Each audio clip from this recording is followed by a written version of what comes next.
So yeah, we're going to Screwfix. We're going to get some bolts for the Land Rover. We're going to fix the Land Rover up. The Land Rover's being sold. I think it might have actually been sold already. I'm not sure actually. Some geezers maybe an offer on it. Meant to come and look at it. So I just need to get it bolted back together again before he comes to look at it. And hopefully it sells. And then I've got the money to put towards the Tesla, which is the plan. I'm working up in Scotland at the moment. And so we're potentially going to be doing a lot of miles over the next year working in Scotland. I absolutely love it in Scotland, and you know will not love my accent because it's a terrible Scottish accent, but I love being in Scotland. And so the plan is, if I'm going to have to work there anyway, I might as well be driving up there, and I can take the odd little diversion, excursion as I'm up there, and be working across Scotland all the way, you know, sort of Glasgow, down the mid-belt on south, all the way up to basically the islands, Orkney, Shetland,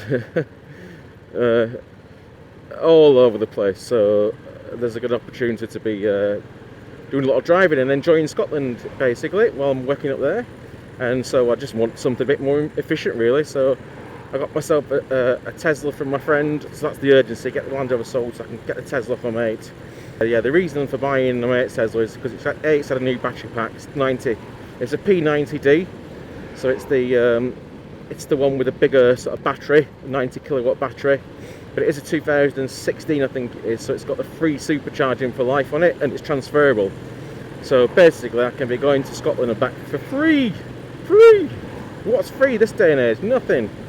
So yeah, I get myself an old Tesla. I say free, obviously got a road tax on it and insurance and so on, but in terms of the power to get there, the power is going to be free. So that's quite good, isn't it? Quite green, environmentally friendly. I won't feel so guilty about doing so much driving next year. Oh, then, yeah, next year it's probably going to be, isn't it? So that's all good. But it does mean, like I say, I've got to get the Land Rover sold, and that therefore means I've got to do some jobs. And if you're going to do some jobs, well, it's going to involve going buying things from shops, boring things, like in my case, I've got to get some bolts, some tiny little, whatever, 2.5 centimetre, 25mm bolts, and I've got to go to Screwfix. There's two ways of getting to Screwfix. Well, two ways I would go to Screwfix. One is in the car and one's on the bike. Guess which is going to be more fun? Well, I'm hoping it's going to be more fun. The roads are a bit slippy at the minute, so I'm hoping it's we're going into that sort of horrible, grotty, slippery road weather with leaves on the floor and just generally damp roads. It's not nice to drive on, is it really? It's only a local ride for me, just into Halifax. So yeah, that's the plan today. I don't really ride in the winter. I haven't done the last few seasons anyway, so I've forgotten what it's like and how cold it can get. But today, I'm guessing the temperature is about 5 or 6 degrees. We're not anywhere near freezing, but it's certainly not comfortable and warm. I forgot to put my neck scarf doodah on. I don't know why I forgot that. Well, that was stupid. So my neck's feeling particularly cold, and my hands are already feeling a little bit cold. If you hear me groaning, by the way, every time I put my leg down, I have hip ache, and I have a little bit of grumble when I do that. I've got the chest camera on today as well, a chest mount I should say for the camera, so I'm trying that out. So if you're wondering why I'm not doing my shoulder checks, it's because you're not on my helmet today, you're on the chest. And I don't tend to swivel my chest around that much. Yeah, I think one of the hardest things at motovlogging when you're first starting to do it like I am, I'm very much a novice, as you can tell. I think I got another subscriber last week. I got 26, so if you're subscribing 26, thank you. But I don't class myself as a YouTuber. I class myself as someone making home videos, like my holiday videos. I class myself as someone who makes home videos that happens to put them on the YouTube. And if anyone wants to watch them, then they can. But I'm certainly not a YouTuber. Having said that, I've invested in a bit of camera gear. As you can see, I've got the 360 in front, the one I've had for a while actually. I've had it about a year and a half. I got that when I went to Italy to film my exploration of Florence with the Classic Mini. I think I got it for then anyway, maybe a year or so ago, maybe that's 2 years ago actually, can't remember now. This is the Insta X3 And then I've got a couple of second-hand cameras as well. I've got one down there, I'm just pointing at there. Yo! It's an Action 3, DJI Osmo Action 3. On my chin. Oh, not on my chin, actually on my chest. I've got a DJI Action 3 as well. Second-hand, all my cameras are second. Well, this was brand new. The Insta was brand new. The other ones are second-hand. I just thought, I don't want to spend a shit ton of money and not like the hobby, as it were. Oh, I love seeing learner riders. Remember the fun of when I learn to ride a bike. I always look at people learning and remember what it was like when you learn. It's like, I suppose it's like when you learn to ride your bike, drive your car. I suppose. And remember, you forget what it's like. It's probably that long ago since you did it. But in my case, it's only about 6 years since I did my test for the bike. I've also since then I've done my HGV test as well. So I've got pretty much every license you can get now for vehicles, more or less, which is cool. But yeah, I do remember what it's like when you learn. The worst thing is you don't have the muscle memory, so everything you're sort of thinking about. And even now, riding 6 years, I don't ride every day. I ride mainly in the summer and mainly at the weekends. So it's not like I consider myself an experienced rider either, because in terms of hours, not a lot. Years past the test, quite a lot, but hours riding, not a lot. In fact, you can see on this bike, oh, you can't see now, I've probably done about, well, I can't, now, when I switch this off, you'll see on the tacho how many hours I've ridden this bike. But I did have a BMW as well, GS, a little tiny GS, the 800cc F650 GS, which, I know, you think it's a 650, but it's I think it was an 800cc engine, that one. So I had that for a bit, and I also had another, this is the second bullet I've had. I said bullet, it's Classic 500, you know what I mean, same thing, right, sort of. Yeah. So I had the blue one, the Squadron Blue, and I shouldn't have sold that. I love that bike, the colour was brilliant, but I sold that bike to get the Tribute Black. Because when the marketing material came out and it was the last Classic 500 of the run, blah blah blah, I was like, yeah, get me some of that, thank you very much. Come on guys, I'll let you all out. I probably can go past it, I obviously can filter. But I'm just relaxed today, I'm not going to be trying to chase through the traffic, I'm just chilling out. Because why not? Why not? Oh, that reminds me, there's a VW coming towards me. That reminds me, I've got a VW split screen that I need to bloody get the lights fixed on. I've got a wedding to do with it. I've got a sort of a friend I'm doing the wedding for with a coffee van.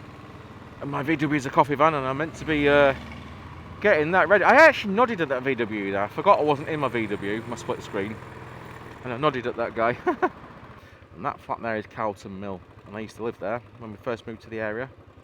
And we were doing up our house. We bought a doer upper house, which we still live in now. Just basically an old barn. When we bought it, we didn't want to live in the caravan, so we bought a flat there as a bit of a side hustle investment, thinking that by the time we finished the barn, we still haven't finished the barn by the way, but we thought by the time we finished it, we would make a bit of money on it, and we did. I think we paid about 45 grand for it and sold it for 90. So that obviously contributed a little bit of money towards the build of the house. So that worked out all right. That was about 20 years ago, something like that, and we still haven't finished the bloody house. Much to my wife's dismay. It's mostly finished, it's just the outside landscaping. Looks like a dump outside, you've probably seen if you've seen any of my videos. The inside's kind of done, but the trouble is when you've it's like the grand design things, you always see them like they build this house, they've got all these fantastic dreams, they're quite young. We were 20, I think I was 22 when I bought the barn. I was probably 22, my wife was 21, 22, so we're dead young. I'm looking back now how young we were to buy and have the energy to do a barn conversion when we were in our 20s. I don't know how we did it, it was stupid really. Well, but I also think if we knew what we knew now, we wouldn't have done it right, and we wouldn't have had the adventure of building our own house. But it took all of our money and all of our time, and then, oh shit, get into gear, motherfucker. Then when we actually got our got going with the house, and then we had kids. Just like grand designs, you have kids, and then everything stops. All your money goes into your kids then, and all your time goes into your kids. put my visor down. So that happened. Kids are now like pretty much grown up. Still got school and uni, but you know, that end of the scale of being a child. Not really children anymore in the sense. And we're still finishing the house off, or the outside of the house. To the point now we're probably about to sell the house because we want to sort of downsize a little bit. Didn't time that very well, did I? We want to downsize a bit, I think, and then just put some money into maybe a property abroad or something like that. I'm desperate to move to Italy or somewhere myself, and my wife likes Italy as well. So we keep thinking or toying with the idea of maybe having a small house over here. And visor back up again. I'm never sure if the sound quality is better with the visor up or visor down. Fucking hell. Come on. That's twice I've not had it in gear. I've got into a habit now. I used to sit in first gear at the lights, and I just thought for a change I'll put it in neutral every now and again, and I've gotten out of the habit of putting bloody first gear now. Like, you know, when you were learning, when you're learning, you have to put it in first, don't you, and sit there. See what I mean? Someone who's passed the test 6 years ago can still be shit riding a bike. That's me. Anyway, there's hope for us all.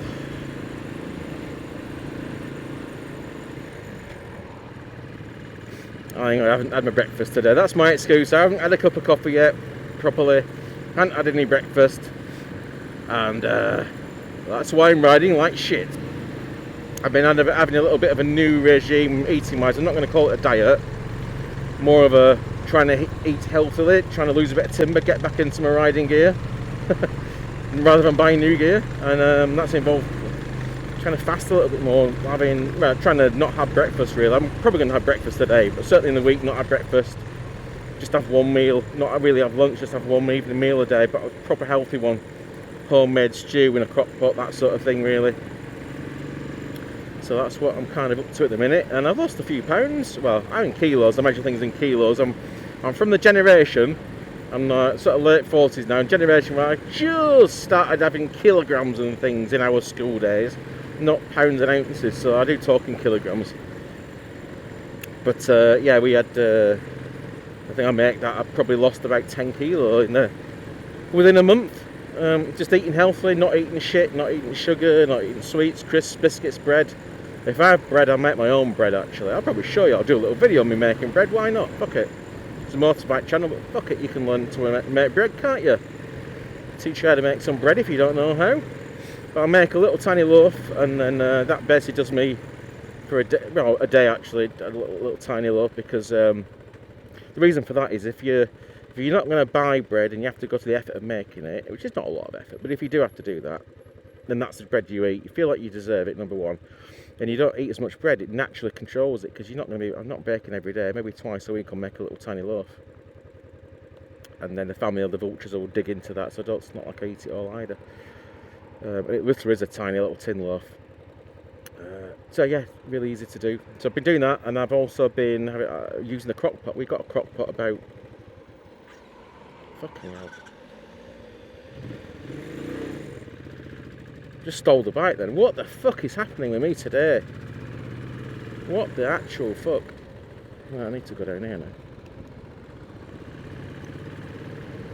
Do you know what it is? I just realised what it is. I'm concentrating on talking nonsense at junctions when I should be just shutting the flip up and concentrating on the bike. Maybe that will bloody help. Yeah, let's do that. Let's concentrate on the riding, not the bloody talking. That'll help. That means I'm going to shut the fudge up now. By the way, the good thing about not being monetised is it doesn't really matter if I swear a little bit. I have got a little bit of a tiny potty mouth. Well, it's a normal sized mouth, but it's a little bit potty-ish, if that makes sense. So I do tend to swear without realising it. It's what I think is my little pressure relief valve, I think, when you swear a bit sometimes, isn't it? It's a pressure relief, that's all it is. And yeah, I do swear a bit.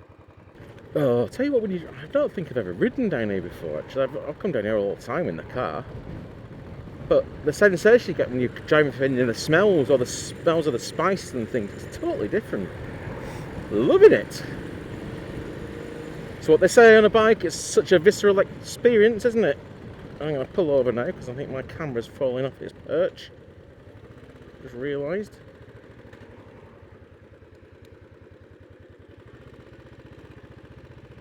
Thankfully, I spotted it.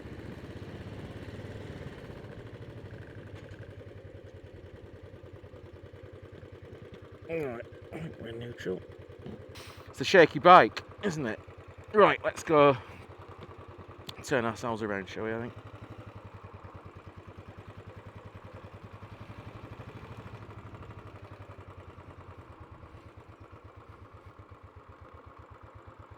I remember how to do a U-turn. It's been a while since I did a U-turn. And that was a massive U-turn. I would have failed my test, I think, on that. Blimey. I should have a day of practicing basic skills, shouldn't I, really? I think, just then I put my bloody front brake on, didn't I? Not a back one. Not good, is it? Slow speed. I am riding like shit today, actually. There's quite a few things I've done that makes me think I've lost some skill in literally a week. Perfect ride last week, and this week I think it's because I'm talking, isn't it? My brain doesn't work doing two things. I don't multitask, clearly. Do not multitask. Right, I'm going to take a command position here. Which means I'm not going to let that fucker cut me up.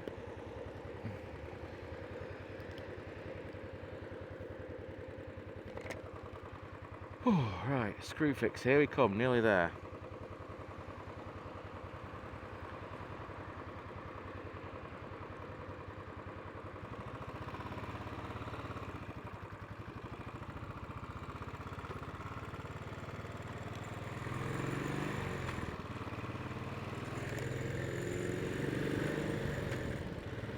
They do drive like twats around here though. It's probably the same in any city centre or town centre.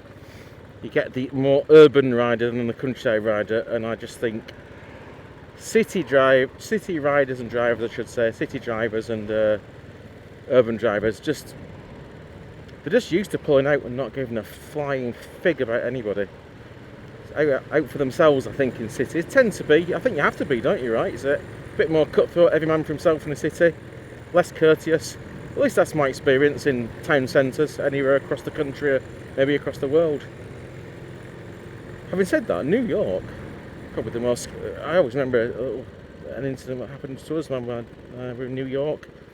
And my wife and I were there with my daughter. She was 3 months old, and we were trying to cross a road, and it was absolutely pouring it down this one day in New York. And this New Yorker came out of his office block and ran across the street and gave us an umbrella to stop us getting wet, and then just ran off. He just came and gave us his umbrella because he saw we were in a young baby getting, and he didn't say anything, didn't say oh there you are. He just literally gave us an umbrella and then pissed off. So what a kind guy, what an absolute kind dude. I was well impressed with that.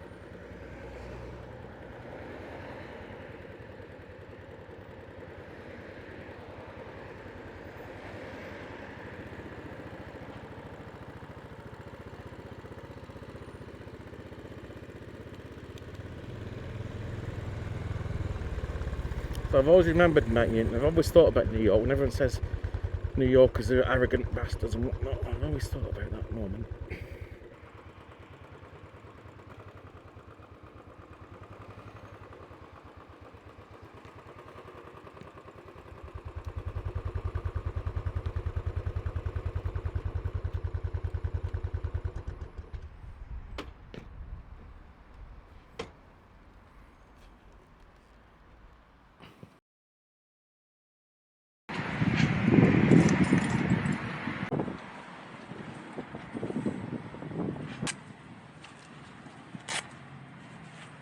Right, mission accomplished. Screws in pocket, screws in bag.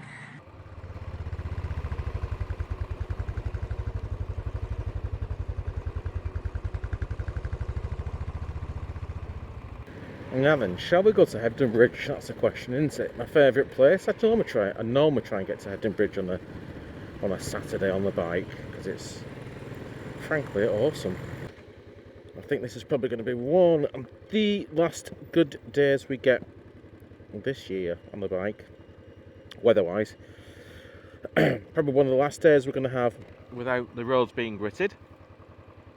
That's for certain for a few months. So this helmet's got a little bit less wind protection than the K-Berg one, so I'm not sure what the sound quality is going to be like. So again, it's just a little test today, really, to see if it's acceptable. It's probably my favourite helmet, this one. It just fits a bit better. It's a bit lighter weight. The K-Berg is a brilliant helmet, don't get me wrong, but I think it's got a little sloppy now on me. Obviously as the padding's worn down a bit, it's got a bit sloppy. So it's not as comfortable to ride with, and it's certainly heavier. I guess it's heavier with the camera on it and the chin mount. I obviously don't have the camera on this, it's difficult to fit on this helmet. I'm sure there's a way, but I haven't figured it out yet. In fact, I think the Bullet Wanderer's got a very similar helmet, if not even the same helmet as this one. So, but he managed to get a chin mount on it. But anyway, for today I've got the chest mount, like I say, which is doing its job, hopefully. I've been hearing recently about a lot of YouTubers. I don't want to use the word whinge, because I don't think they're really whinging, although it comes across as a little bit whingy about the cost of running the channels, as if it's like a business, like as if it's not a hobby. I mean, for some people it is a business, as if you're not retired. If you're retired, you join a pension, right? But a lot of these guys are retired, fuck all else to do, basically. Surely, fuck all else to do, but just make some hobby videos. But yet they're sort of treating it as a business, as like it's making a loss. Like, well, it's your hobby. Like, if you're a photographer and you buy camera gear, then yes, you're going to make a loss if you don't sell those pictures. But it's your hobby. Buying all these motorbikes for the channel. They always say buying these motorbikes for the channel. Well, you bought those bikes for you, so you're going to enjoy them, and you happen to have a channel where you're showing them off. That's not a loss. Now, I guess for your accountant it might appear as a loss. So in the business terms it's a loss, but you probably would have bought those bikes anyway because you're into biking. That's where you made the YouTube channel. So there's a little bit like smallest violin sort of, you know, with some of these YouTubers that trying to claim they're making a loss on running their channels. It's just a hobby. No one makes money off the hobbies, really. Some people do. There are exceptions. But if I was like into model aeroplane building, I wouldn't go and buy a model aeroplane and then suddenly start saying, oh well, this model aeroplane hobby is costing me money. It's not being run as a business. It's not a business, it's a hobby. So I think there's a little bit of starting to annoy me, really, a little bit. And I'll tell you what else is starting to annoy me. Some of these YouTubers that I used to like watching, and don't get me wrong, they're still good in their own way, but they're just like sold out completely. The whole thing, though, they used to be good because the channels are quite small and they were just their own personal views on things, and they weren't trying to sell you stuff. Now, these YouTubers got like the ones that got like 100,000, I'm talking about the bigger ones, 100,000 odd subscribers. It's just like they've sold out like any old shit they're trying to sell you. I mean, for fuck's sake. People can see through it, and it's like, you know, come on. I mean, a lot of them obviously do say we're not being paid and blah blah blah, and fine if you're going to say that, yeah. But there's too many just trying to sell any old shite. And I know that some of the good ones, you know who you are, the good ones do very much say independent review, you know, blah blah blah. But and you know, I'm sure it isn't. I'm not saying I was lying with that. If they say that, it will be independent. I have no reason to suspect anything other than that. But the fact is, you're still trying to sort of show something. You know, it's not really. If you haven't bought that shit yourself and someone's given it to you, it's just not. It can't be that impartial. And the reason I say that is because you're probably waiting for the next thing to review. A, because it's content for your channel, and you want these people to give you the next new thing for content on the channel. So you're not going to really. You can't be that impartial, can it really?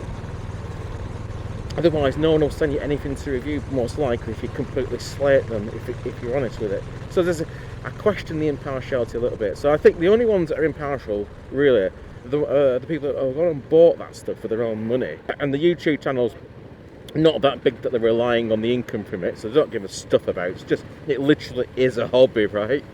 Like with me, I can review anything, and literally no one's going to send me anything because I've got 20 odd subscribers. It has to be impartial, and I'm not trying to do this for making any money, so there's no chance of me making any money off my channel. It literally is just for fun. And so whatever I get to review, it's going to be honest and impartial. If it's shit, I'll say it's shit. Having said that, I do try and, I only try and buy things really that I've looked at other reviews, and I've got a good degree of confidence that I've seen enough reviews that it's not shit before I even buy it. So the chances of me saying something shit because I bought it with my own money are quite low, because I don't tend to buy shit. I might buy second-hand stuff, but it tends to be second-hand good stuff. Good quality, yeah?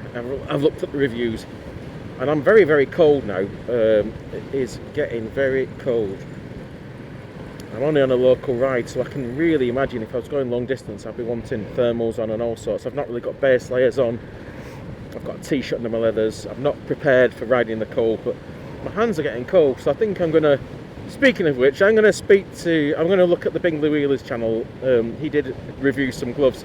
After what I've just said, you can kind of ignore that, because I think the Bingley Wheeler did look at some gloves, did think they were alright, is getting paid a cut of it, but he was honest. I think he's an honest chap, and I don't think he'd ever say something was good if it wasn't good. He just probably wouldn't put the video on there. He wouldn't support it. So I do trust some of these YouTubers.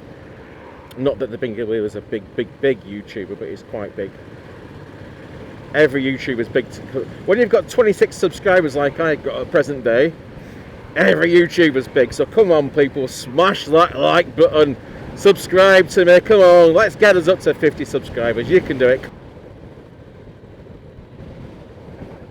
Yeah, temperature's massively dropped this weekend. I can feel it now. The weather forecast is given for snow tomorrow, which is Sunday, and Monday. I think Monday's the 18th, so 17th and 18th we're giving of November, that is, of 2024. We're due snow in the Pennines where I live. So that's going to be fun. That means the roads are going to be gritted, so that's why I've took the bike out today. A, to get myself some screws, or as we say in Yorkshire, to get me send some screws. Not that I'm from Yorkshire, I'm from Lancashire. A red rose man living in a white rose county, eh? But anyway, I've lived in Yorkshire, I think now, for longer than I've lived in Lancashire. I moved into Yorkshire when I was a young adult somewhere. So technically, I think they've let me through the door now. I think I've got my Yorkshire passport. I think they'll let me in. But I do love Yorkshire. Beautiful place. Absolutely beautiful. Especially where I'm in West Yorkshire. South Yorkshire, not a massive fan of, but I do like it because it's still Yorkshire. North Yorkshire, again, brilliant. Obviously brilliant. North Yorkshire, the picturesque countryside, less industrial. West Yorkshire's got a good mix of, I would say, countryside and industry. So West Yorkshire's probably my favourite, and it's easy to get to Lancashire from where I'm from home, to go home, see family and whatnot. So that's why I'm here.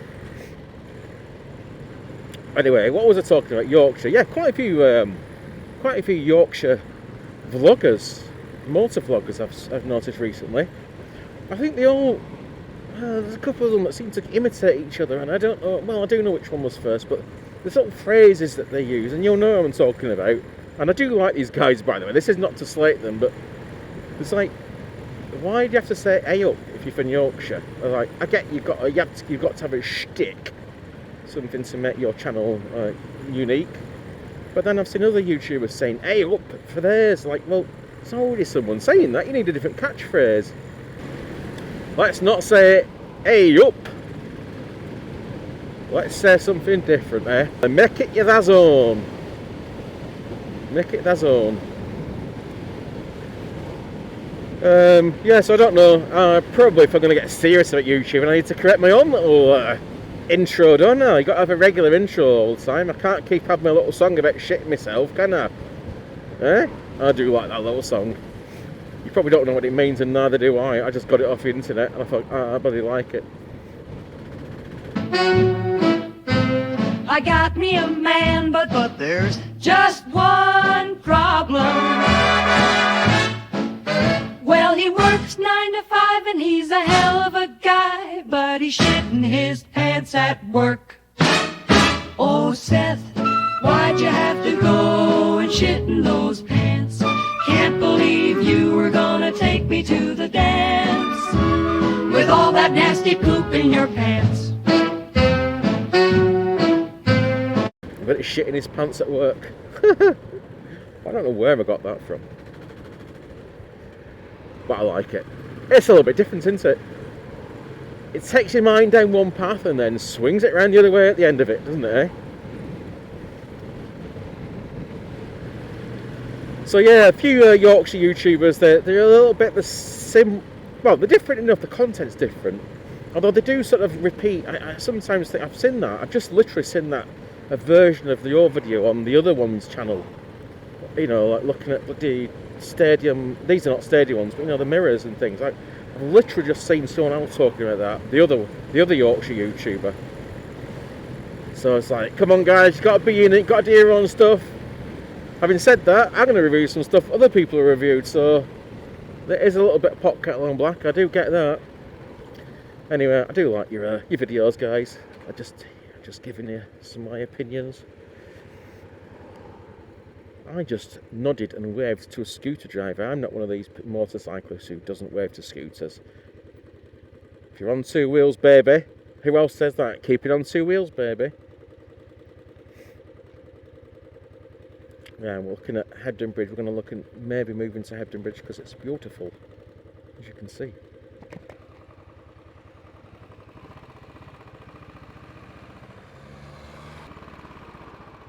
Beautiful place, beautiful people. But it is a nice place to live. It's like a bohemian place. It's bohemian is probably the word. But Hebden Bridge is probably the most tolerant place, I would say, in West Yorkshire, certainly. It's certainly very tolerant. Let's see if we can bung the bike down here, shall we?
Literally been out for a bag of bolts and I've been out all day. It's taken me all day going to and from Screwfix and Hebden Bridge, getting a bag of chips, moseying around. I've literally been all day on the bike. I can't believe it. That's the problem, right? If you're going to go shopping on your motorbike for these little bits and pieces like bolts and whatnot, whatever you can carry, it's going to take you 10 times as long because you'll take the long route every time. There's no way you're going to go down and back. You'll take the scenic route, won't you? So do I advise it? Definitely not.